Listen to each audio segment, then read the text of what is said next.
Biography of Bollywood की जान सदाबहार एक्टर राजेश खन्ना। राजेश खन्ना का जन्म 29 दिसंबर 1942 को अमृतसर पंजाब में हुआ था और उनके पिता का नाम था लाला हीरानंद। बाद में उनके चाचा ने गोद ले लिया, उनका नाम था चुन्नीलाल खन्ना और उनकी माता का नाम था चंद्रारी खन्ना और गोद लेने के बाद से उनकी माता का नाम हुआ लीलावती खन्ना, जो उनको उन्होंने गोद लिया था। राजेश खन्ना के पिताजी एक हेडमास्टर थे। राजेश खन्ना अपनी प्रारंभिक शिक्षा Saint Sebastian Goan high school से पूरा की थी। उसके बाद से वो नरसी वाडिया कॉलेज पुणे से किए थे और केसी कॉलेज से उन्होंने आर्ट्स से ग्रेजुएशन की डिग्री कंप्लीट किया। राजेश खन्ना जब स्कूल में जाते थे Saint Sebastian Goan high school में, तो उनके साथ जितेंद्र भी जाते थे, जो कि एक अभिनेता है, आप सबको पता ही होगा, और दोनों में बहुत अच्छी बनती थी। राजेश खन्ना दिखने में बहुत ही हैंडसम लगते थे, तो लोग बोलते थे कि तुम फिल्म एक्टिंग में जा सकते हो, तुम दिखने में बहुत अच्छे लगते हो और तुम्हारे में तो एक्टर वाला वो क्वालिटी भी है। लेकिन उनके पिता इस बात के खिलाफ थे, वो नहीं चाहते थे कि मेरा बेटा फिल्म इंडस्ट्री में जाए। लेकिन फिल्म फेयर द्वारा आयोजित एक प्रतियोगिता में राजेश खन्ना ने भाग लिया, जिसमें 10,000 में से 8वें लड़के में से वो एक चुने गए थे और राजेश खन्ना को इसमें विजेता घोषित किया गया था और उन्हें फिल्मों में ऑडिशन देने का मौका भी मिला। उनकी बॉलीवुड डेब्यू थी आखिरी खत। आखिरी खत को इतना हिट हुई कि उसे ऑस्कर पुरस्कार के लिए लिया गया और 1969 से 1975 के बीच में राजेश खन्ना की वो बहुत सारी सुपरहिट फिल्में दी और वो इतना फेमस हुए कि जब भी किसी को लड़का होता था तो लोग सोचते थे कि उसका नाम हम राजेश ही रखे।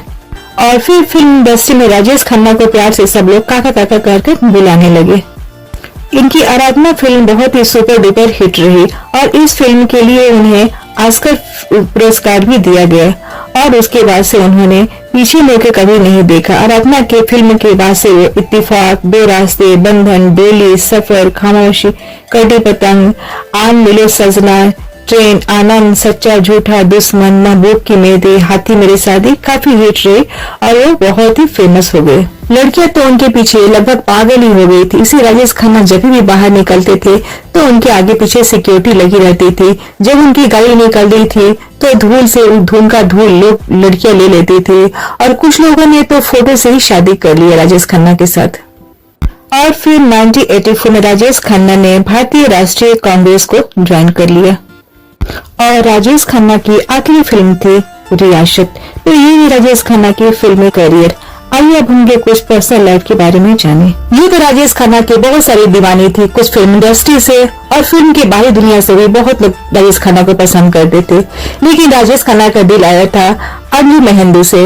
वो 7 साल तक उनके साथ रिश्ते में थे और वो उनसे शादी भी करना चाहते थे, लेकिन अंजू उनसे शादी करने नहीं तैयार नहीं हुई और इसलिए वो एक दूसरे से अलग हो गए।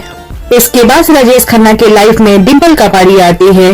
डिम्पल कपाड़िया से उनकी मुलाकात बॉबी फिल्म के शूटिंग के सेट पर होती है। उसके बाद से वो दोनों एक फ्लाइट पे मिलते हैं, वहीं से उनके प्यार की शुरुआत होती है। उस समय राजेश खन्ना एक बहुत ही बड़े सुपर स्टार थे और जबकि डिम्पल कपाड़िया वो तो अभी फिल्मी दुनिया अपना स्टार्ट की थी। उनकी उम्र सिर्फ 16 साल की ही थी और राजेश खन्ना की उम्र थी 31 साल।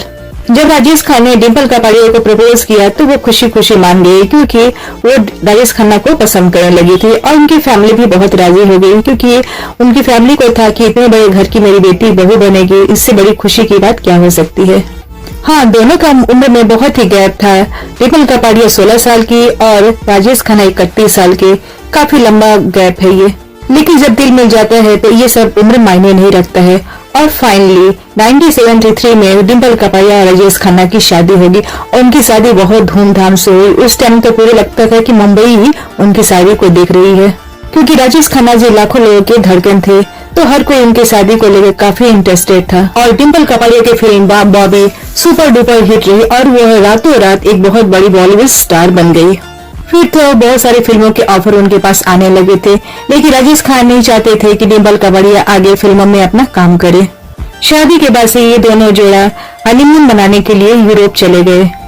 शादी के 2 साल बाद ट्विंकल खन्ना का जन्म हुआ। उसके बाद से उनकी दूसरी बेटी रिंकी खन्ना का जन्म हुआ और उसके बाद से डिम्पल और राजेश खन्ना के बीच में छोटी छोटी बातों पे वाद विवाद होने लगा और लड़ाइयाँ उनकी बढ़ने लगी। उसके बाद से 1982 में डिम्पल कपाड़िया ने राजेश खन्ना का घर छोड़ दिया अपनी दोनों बेटियों को साथ में लेकर, ट्विंकल खन्ना और रिंकी खन्ना को लेकर।